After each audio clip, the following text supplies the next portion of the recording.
మేము ఆ రోజు నైట్ గేలతోటి కాస్తున్నాము. బోట్ ఆగిపోయింది. బోట్ స్టార్ట్ చేసుకునే లోపు బోట్ ఆగిపోయింది. ఎలాగ అయిపోయిందని కూడా మాకు తెలియదు.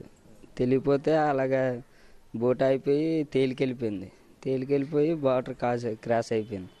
అక్కడ బోట్ అయిపోవడమే మా పెద్ద డిస్టెన్స్.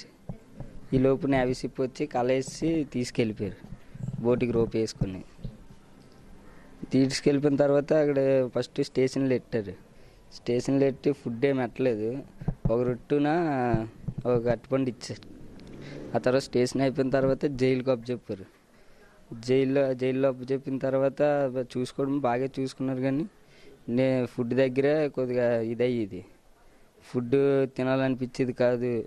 అన్నంలోని రాయిలు ఇవన్నీ ఉండేవి. అలాగే చారులు కూడా బాగుండేవి కాదు. టైం ప్రకారంగా ఫుడ్ ఎట్టేవారు కానీ తినాలనిపించేది కాదు. అంత ఇబ్బందులు పడేవాళ్ళం. ఇక్కడ ఫ్యామిలీలు ఎలాగున్నారో ఎవరు ఎలాగున్నారో కూడా మాకు తెలిసేది కాదు. అక్కడ మేము ఎలాగున్నామో కూడా వీళ్ళకి తెలిసేది కాదు. అంత ఇబ్బందులు పడేవాళ్ళం. అక్కడ చాలా ఇబ్బంది అయిపోయింది. రెండు బోర్డు దొక్కిపోయింది. 25 హాజరయ్యాం జైలుకి. ఆ జైల్లో హాజరయ్యి 3 మాసాల 15 రోజులకు విడుదలైనాం. విడుదల అయితే ఫుడ్ కూడా కొంచెం తేడాగా ఉండేది. వాటర్ ఫుడ్ రాళ్ళు ఉండడము, వాటర్ బ్యాడ్నాగా ఉండడము, దీన్ని బట్టి ప్రాబ్లం ఎక్కువైపోయేది. ఎక్కువైపోవడం వల్ల ఏంటంటే ఈ ఫుడ్ తిన్నాక టెన్షన్ ఎక్కువయ్యాము. టెన్షన్ వల్ల అయితే మనుషుల మీద అయిపోవడము, ఒంట్లో బాగానపోవడము, హాస్పిటల్కి వెళ్ళడము, హాస్పిటల్కి రావడము, మెడిసిన్ అది పని చేయకపోవడము, ఇలాంటి ప్రాబ్లాలు ఉండేవి. ఆ ఉండడం వల్ల ఏంటంటే మాకు 3 మాసాలు 15 రోజులు ఎంత అవుతుంది, 2 మాసాలు 15 రోజులు ఎంత అవుతుంది, జామీన్ వస్తుంది అనేసి ఆర్డర్ వచ్చింది.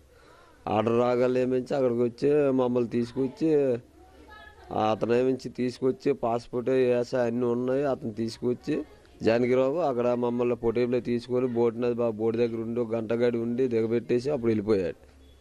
అతను వెళ్ళిపోయి బోర్డర్ కాడికి 4 డేస్కి వెళ్ళా మీరు వెళ్ళిపోతాలి అనేసి అన్నాడు.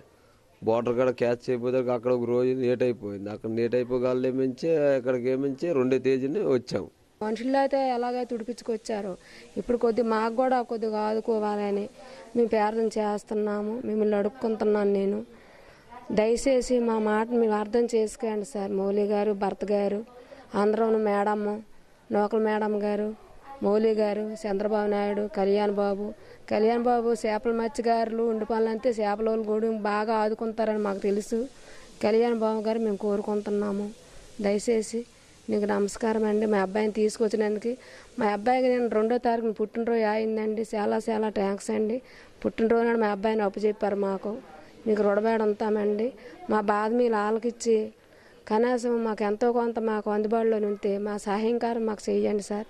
నమస్కారం అండి. నీకు అక్కడేమి ఇబ్బంది పెట్టాడో మా అబ్బాయిని అడిగాం సార్. ఫుడ్ అన్నీ బాగా ఉందని అన్నారు. కాకపోతే ఫుడ్లు తిన్నా పోయామని వాళ్ళే కొద్దిగా బాగలేదు. ఇప్పుడు వచ్చు కడుపులు లేపుతాడు, జ్వరంతో అతను ఉన్నాడు. అక్కడ వినిగిరి ఇక్కడ నీడు పడలేదు. అక్కడైతే బాగా చూసుకున్నారమ్మని మా అబ్బాయి చెప్పాడు. కొట్టలేదు తిట్టలేదు అని చెప్పాడు. మా అబ్బాయి బోర్డు దొరికిన రోజు కట్టేసి సిప్లో నాడేశాడమ్మా, వెనకసేలు కట్టేశారని మా అబ్బాయి చెప్పాడు. అక్కడైతే బాగా చూసుకున్నారమ్మని చెప్పాడు.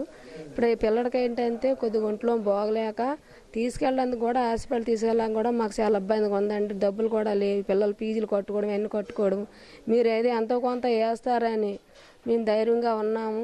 ఉట్టి చేతులతో పంపించారంటే చాలా బాధ ఉన్నదండి. కళ్యాణ్ గారు, మౌలి గారు, చంద్రబాబు నాయుడు, భర్త గారు, మేడం గారు మీకు నమస్కారము.